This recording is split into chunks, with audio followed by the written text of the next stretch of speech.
મિત્રો, ભારતીય જનતા પાર્ટીમાં એકથી એક ગજબ નમૂના ભર્યા છે. એક પ્રદેશ પ્રમુખ એમના બુટલેગર હતા અને બીજા પ્રદેશ પ્રમુખ મિસ્ટર વિશ્વકર્મા, જગદીશભાઈ પંચાલ, એ આમ તો મારા વિધાનસભા વડગામના છે.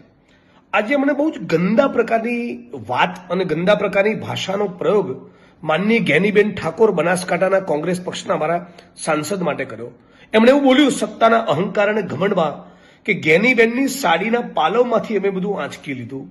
કોઈ સ્ત્રીની સાડી અને એના પાલવમાંથી કશું ખેંચી લેવું, કશું આંચકી લેવી, આવી અભદ્ર અશ્લીલ ભાષાનો પ્રયોગ એ કોઈ પણ રાજકીય પક્ષના નેતાના મોઢે શોભતો નથી.